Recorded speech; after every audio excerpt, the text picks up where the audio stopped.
आज हम आपको टी टेस्ट के बारे में बताएंगे। टी टेस्ट या T distribution for a small size sample.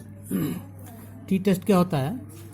T test is widely use when the least statistic obey normal distribution और student T distribution. Normal distribution का मतलब जिसका मीन मीडियन मोड लगभग इक्वल हो जाता है एक particular point Z equal to 0 line पे, that is the normal distribution.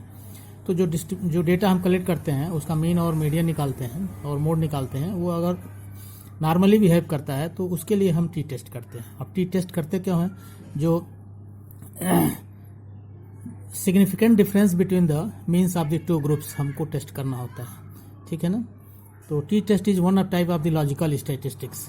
It is used to determine whether there is a significant differences between the means of the two groups। दो groups के mean का जो significant difference होता है हम उसके लिए टी टेस्ट अप्लाई करते हैं, ठीक है। कैसे अप्लाई करते हैं? इसके लिए एक फार्मूला दिया हुआ है। फार्मूला ये है, देखिए, the T distribution for small sample. इसके लिए हम सबसे पहले सपोज करते हैं कि let x1 x2 x3 dot xn be the member of random samples drawn from the normal population with mean mu. कोई पॉपुलेशन है, नॉर्मल पॉपुलेशन का मतलब यूनिवर्स से जिसका मीन म्यू है उससे हम डिफरेंट सैंपलिंग करते हैं। तो x1 x2 x3 ये सब सैंपल है, रैंडम सैंपल है, ठीक है। और इस रैंडम सैंपल का मीन हम निकालते हैं जिसको x बार से रिप्रेजेंट करते हैं। तो if x bar be the mean of the sample then quantity t is defined as, जो स्टैटिस्टिक्स हम यूज करते हैं वो t is equal to x bar minus mu upon s upon under root n होता है। ये formula याद रखिए टी डिस्ट्रीब्यूशन के लिए। क्वेश्चन में अप्लाई करने के लिए देगा कि टी डिस्ट्रीब्यूशन से, तो यही फार्मूला से हम सॉल्व करते हैं। t is equal to x bar minus mu upon s by under root n, where s is the under root sigma x minus x square by n minus 1, ठीक है। अब यहाँ पे देखिए जो s है वो क्या है? s is the standard deviation of the sample and small n जो यूज हुआ है, ये small n is the number of observation in the sample, ठीक है ना। तो इससे हम t कैलकुलेट कर लेते हैं और इस t को हम कंपेयर करते हैं the n-1 degree of freedom पर, ठीक है। n-1 डिग्री ऑफ फ्रीडम, अभी हम आपको आगे बताएंगे कि डिग्री ऑफ फ्रीडम क्या होती है। तो इसको कंपेयर करते हैं, इस टी की वैल्यू को n-1 डिग्री ऑफ फ्रीडम पे कंपेयर करते हैं एट 5% लेवल, ठीक है। 5% लेवल पर ही हम टी डिस्ट्रीब्यूशन को कंपेयर करते हैं अगर क्वेश्चन में नहीं दिया है तो, ठीक है, इन जनरल। और इससे जो ऑब्टेन्ड वैल्यू होती है, ठीक है, टेबल से, उसको हम कंपेयर करके देखते हैं। अगर मान लिया कि जो ऑब्जर्वेशन की वैल्यू हमारी टी आई, ठीक है, let us this tabulated value of T be t1, ठीक है, t1 से इसको रिप्रेजेंट करते हैं। तो if t is less then t1, compare करते हैं कि t की वैल्यू अगर t1 से कम हो जाए then we accept the hypothesis. तो हम हाइपोथेसिस को एक्सेप्ट कर लेते हैं, ठीक है। इफ दूसरा कंडीशन होता है if t greater than t1 we compare it with the tabulated value of t at 1% level of significance. उस केस में जब t की वैल्यू t1 से बड़ी हो जाए, उस केस में हम 1% लेवल ऑफ सिग्निफिकेंस पर n-1 डिग्री ऑफ फ्रीडम के लिए वैल्यू निकालते हैं और उससे कंपेयर करते हैं, ठीक है। थर्ड केस होता है if t greater than t1 तो वी रिजेक्ट द हाइपोथेसिस। ये कंडीशन याद रखिए कि t अगर ग्रेटर देन t1 हो जाए तो we reject the hypothesis and the sample is not drawn from the population, ठीक है ना। अब देखिए डिग्री ऑफ फ्रीडम क्या होता है। डिग्री ऑफ फ्रीडम में जैसे n नंबर ऑफ ऑब्जर्वेशन दिया हो, जैसे इसमें दिया है कि x1 x2 x3 up to xn, तो xn का मतलब n नंबर ऑफ ऑब्जर्वेशन होता है, तो उसमें से एक माइनस कर देते हैं, तो यानी n-1 डिग्री ऑफ फ्रीडम हो जाएगा। जैसे किसी सैंपल, जैसे 10 बार हमने सैंपलिंग किया, किसी पॉपुलेशन से 10 बार सैंपलिंग किया तो इसका डिग्री ऑफ फ्रीडम 9 हो जाएगा। अगर 6 टाइम सैंपलिंग करते हैं तो उसका डिग्री ऑफ फ्रीडम 5 हो जाता है, ठीक है, मतलब एक कम हो जाता है जितना नंबर ऑफ ऑब्जर्वेशन होता है। तो इसमें दो केसेज होते हैं। पहला केस होता है कि if the data is given in the form of series का मतलब केवल x की वैल्यू दी हुई हो, तो उस केस में या सिर्फ रो में दिया हो या सिर्फ कॉलम में दिया हो, then degree of freedom is equal to number of items in series -1। वही चीज़ जैसे कि 10 है, 10 ऑब्जर्वेशन आपने किया है तो उसमें से एक माइनस कर दीजिए तो 9 डिग्री ऑफ फ्रीडम हो जाता है, ठीक है।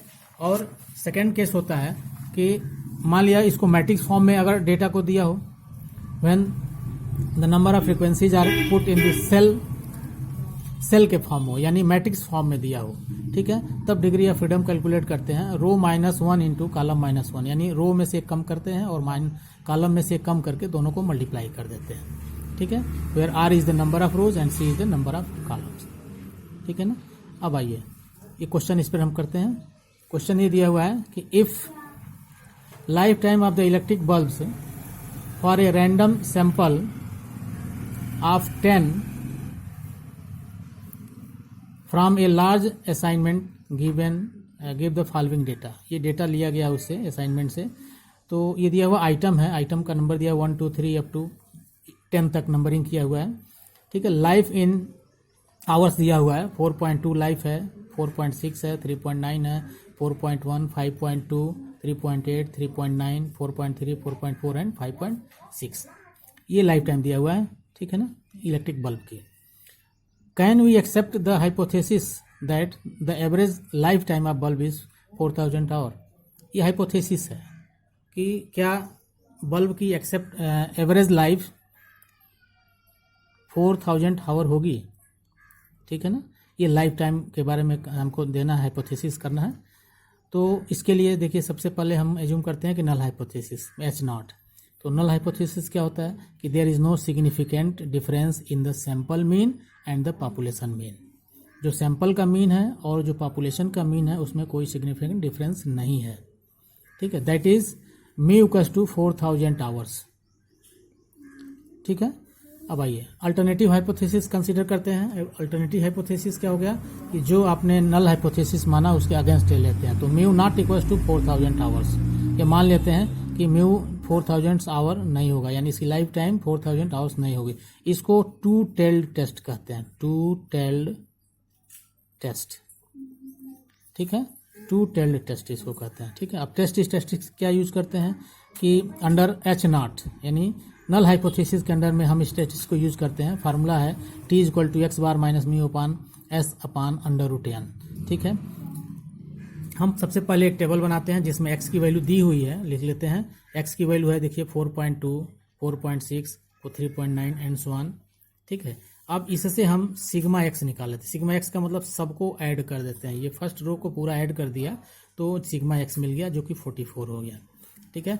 सेकेंड में हम बनाते हैं क्या x माइनस एक्स बार। एक्स बार क्या है, एक्स बार को पहले कैलकुलेट कर लेते हैं कि एक्स बार क्या होगा इस सीरीज का। तो x bar is equal to formula होता है सिग्मा x बाई n, ठीक है। सिग्मा x का मतलब sum of the all these x, और n क्या है कितनी बार इसकी वैल्यू ली गई है, तो 10 टाइम्स इसकी वैल्यू ली गई है, ठीक है। इसकी वैल्यू 10 टाइम्स है, तो x बार हो गया सिग्मा x बाई n यानी 44 बाई 10 इक्वल टू 4.4, ठीक है, 4.4 हो गया आपका। अब यहाँ पे हम x माइनस एक्स बार निकालते हैं, तो x बार की जगह पे 4.4 ले लेते हैं। इसमें से 4.4 सपरेट करते हैं तो -0.2 आता है। 4.6 में से 4.4 सपरेट करते हैं तो 0.2 आता है। इसी तरह से सबको सपरेट करते जाते हैं तो ये वैल्यू आती है, ये वैल्यू हो गई सेकेंड रो में। और इस सब का सम ले लेते हैं तो देख रहे हैं कि सिग्मा x माइनस एक्स बार इसकी वैल्यू 0 आ रही है, ठीक है। ये सेकेंड रो हो गया। अब आइए हम निकालते हैं x minus x bar square, जो दिया हुआ है वैल्यू उसी का स्क्वायर कर लेते हैं। जस्ट इसका स्क्वायर कर लिया और फिर इसको सम कर लिया, तो इसका सम आ रहा है sigma x minus x bar square equals to 3.12, ठीक है। तो ये हमने निकाल लिया x बार और ये x minus x bar square. अब हम कैलकुलेट करते हैं s की वैल्यू क्या होगी। s के लिए फार्मूला दिया हुआ है ऊपर कि सिग्मा अंडर रूट में है sigma x minus x bar square by n minus 1। अब देखिए यहाँ sigma x minus x bar square दिया हुआ है, तो ये जो हमने थर्ड कॉलम से थर्ड रो से जो वैल्यू निकली है वो हो जाएगी 3.12। n माइनस 1, n क्या है, n है नंबर ऑफ ऑब्जर्वेशन। x की वैल्यू कितनी बार है 10 टाइम्स है, तो 10 टाइम्स है तो n की वैल्यू 10 हो जाएगी। 10 माइनस 1 यानी 9 हो जाएगी। इसको कैलकुलेट कर लेंगे तो इसकी वैल्यू आ रही है 0.589, ठीक है। Therefore t is equal to, अब हम कैलकुलेट करते हैं t x bar minus mu upon s under root n से 4.4 minus 4 upon 0.589 upon under root 10, इसकी कैलकुलेटेड वैल्यू आ रही है 2.123, ठीक है। अब देखिए यहाँ दिया हुआ है for gamma is equal to 9। ये 9 क्या है, ये डिग्री ऑफ फ्रीडम है। ये डिग्री ऑफ फ्रीडम कैसे आया कि x की वैल्यू 10 दी हुई है तो 10 माइनस 1 कर देंगे यानी 9 हो गया। तो 9 डिग्री ऑफ फ्रीडम पर 9 डिग्री ऑफ फ्रीडम पे हम वैल्यू कैलकुलेट करते हैं, ठीक है, 5% पर। तो ये वैल्यू हमारी टेबलेटेड वैल्यू है जो टेबल से मिलती है।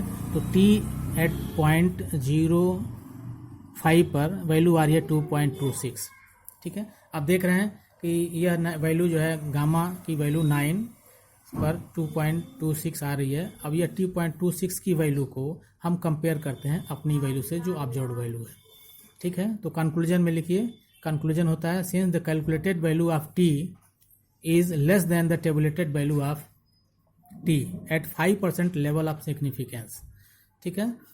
टी टेस्ट में हमेशा 5% लेवल ऑफ सिग्निफिकेंस पे कंसीडर करते हैं। अगर t ग्रेटर देन t1 हो जाए तब हम 1% लेवल ऑफ सिग्निफिकेंस पे सेम डिग्री ऑफ फ्रीडम पे कैलकुलेट करते हैं। तो ये वैल्यू आ रही है 2.123 इज लेस देन 2.26, कम हो रही है। इसका मतलब क्या हो जाएगा, नल हाइपोथेसिस एक्सेप्टेड होगा।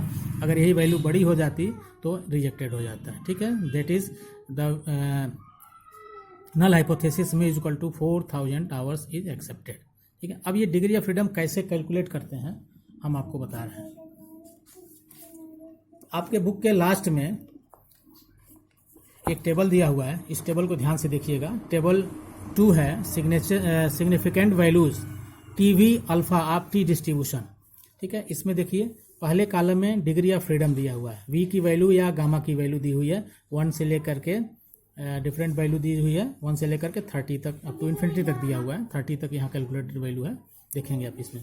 अब आपको जैसे 9 डिग्री ऑफ फ्रीडम पे 0.5% लेवल पे, तो 0.5% का मतलब हो गया, देखिए ये 0.50 पर है, ये 0.10 पर है, ये 0.05 पर है। 0.05 का मतलब हो गया 5%, 5% का मतलब 5/100 यानी 0.05, 0.02, 0.01, ठीक है। ये 1% पे है, 0.1% का मतलब 1/100 यानी 0.01 पे है। अब आपको निकालना क्या है कि 9 डिग्री ऑफ फ्रीडम, ठीक है, 9 डिग्री ऑफ फ्रीडम पे आपको कैलकुलेट करनी है, किस पे, 5% लेवल ऑफ सिग्निफिकेंस पे। तो 5% का मतलब हो गया 0.05। तो 9 के आगे आइए, पहले में देखिए 9 है, 9 के आगे फर्स्ट कॉलम में 9, इसके करस्पॉन्डिंग 5 वैल्यू जो आ रही है 0.05 वो हो रही है 2.26, देख रहे हैं। ये 2.26 वैल्यू हो गई डिग्री ऑफ फ्रीडम 9 पर, ठीक है ना।